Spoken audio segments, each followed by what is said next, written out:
Anti establishment తెచ్చుకున్నటువంటి రాజకీయ party ఏది లేదు, ఈ కూటమే. బాబు కొడుకులు ఇద్దరే.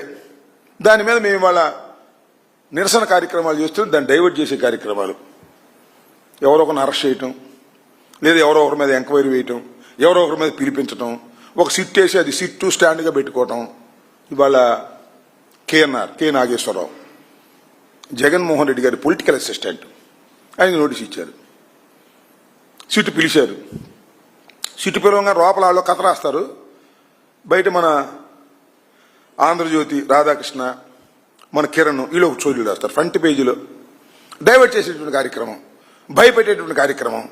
అదేవిధంగా మన అధికార ప్రతినిధిగా ఉన్న శివశంకర్ రెడ్డి మన ఆఫీసులో పనిచేస్తాడు. వీళ్ళ మీద స్టోరీలు రాసి భయపెట్టాలని ప్రయత్నం చేస్తారు. పిచ్చోళ్ళారా, ఈ ఆంధ్రజ్యోతి, ఈనాడు, సిట్టు, స్టాండులు రాసే కార్యక్రమాలకి భయపడటానికి వైఎస్ఆర్ కాంగ్రెస్ పార్టీ సిద్ధంగా లేదు. వైఎస్ఆర్ కాంగ్రెస్ పార్టీ కార్యకర్తలు కూడా సిద్ధంగా లేరనే విషయాన్ని మీరు తెలుసుకోవాలి. ఏమిటి అన్యాయం నాకు అర్థం కాల. పెద్ద కేఎన్ఆర్ మీద పెద్ద స్టోరీలు రాస్తారు, ఆయన అంత ఉంది ఇంత ఉంది అని. అసలు నీకెంత ఉంది? ఏమయ్యా చంద్రబాబు నాయుడు గారు, మీ నాన్నకి ఎంత ఉంది? ఖర్జూర్ నాయుడు గారికి 2 ఎకరాలతో ప్రారంభమైన నీ జీవితం ఇవాళ 1000 కోట్ల ఎక్కడి నుంచి వచ్చాయి? దానికి సమాధానం లేదు. ఇలాంటి కార్యక్రమం అనే కాదు, కిరణ్ వాళ్ళ నాన్న పచ్చళ్ళు అమ్ముకున్నాడు కాదా? ఆంధ్రజ్యోతి రాధాకృష్ణ సైకిల్ దొక్కుంటూ వెళ్ళాడు. ఏంటి అని నాకు అర్థం కాల.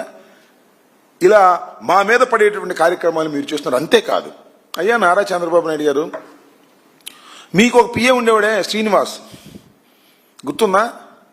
2000 కోట్లు స్కామ్ చేశాడని నోటీసులు ఇచ్చారు, విచారణ జరిపారు. మధ్యలో వెళ్ళిపోయాడు.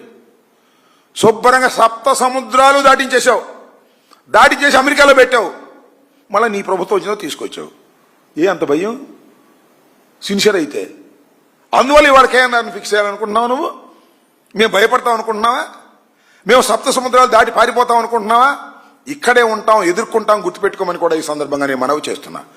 భయపెట్టాలని వైఎస్ఆర్ కాంగ్రెస్ పార్టీ నాయకుల్ని, కార్యకర్తల్ని నువ్వు ప్రయత్నం చేస్తే చివరికి నువ్వు భయపడాల్సిందే.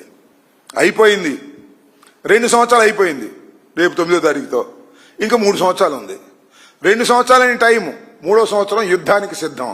ఈ 2 సంవత్సరాల తర్వాత నువ్వు ఇప్పుడు ఆడుతున్నటువంటి వికృతమైన ఆటకి ప్రతిఫలం అనుభవిస్తావు, గుర్తుపెట్టుకో. అడ్డగోలైన ఆట ఆడుతా ఉన్నావు. భారతీయ జనతా పార్టీ దగ్గర ఎన్డీఏలో ఉన్నాననే ఉద్దేశంతో. కానీ ఎన్డీఏ కూడా నిన్ను నమ్మిద్దని నేను అనుకోను.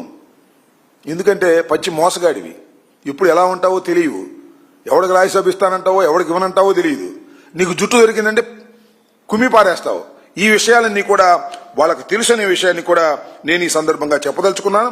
ఇలాంటి దుర్మార్గమైనటువంటి రాజకీయాలు సిట్టాడినా లేదు, ఆంధ్రజ్యోతి, ఈనాడు, కిరణ్, రాధాకృష్ణ మీరు ఆడినా అయ్యా ప్రతిఫలాలు ఉండవని కూడా ఈ సందర్భంగా చెప్తున్నా.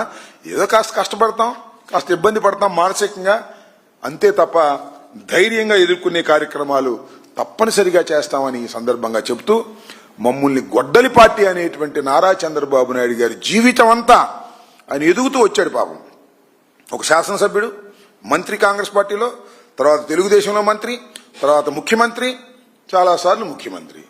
ప్రతి ఎదుగుదలలోనూ నువ్వు ఒకరిని రాజకీయంగా, నైతికంగా చంపుతూ వచ్చావు, గుర్తుపెట్టుకో. చంపుతూ వచ్చావు నువ్వు.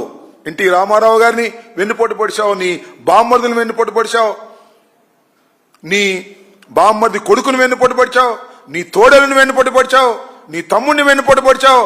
మొత్తం ఎన్టీ రామారావు గారికి సంబంధించిన కుటుంబాన్నంతా వెన్నుపోట్లు పొడుచుకుంటూ నీ రాజకీయంలో పైకి వచ్చినటువంటి దుర్మార్గమైన రాజకీయాలు తప్ప ఫెయిర్ పాలిటిక్స్ కావు. ఇవాళ కూడా నువ్వు ఫెయిర్ పాలిటిక్స్ వాడటం లేదు. ఓ పక్కన కాంగ్రెస్తో ముసుగులో వ్యవహారం చేస్తావు, బహిరంగానేమో బీజేపీతో చేస్తావు, అక్కడేమో రేవంత్ రెడ్డితో ఉంటావు. ఇలాంటి దుర్మార్గమైన రాజకీయాలకు సరైన సమాధానం చెప్తారు ప్రజలు.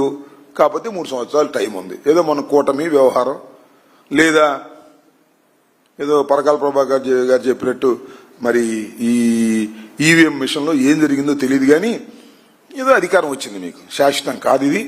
ఇదే చివరి అధికారం. దీన్ని భూస్థాపితం చేయడానికి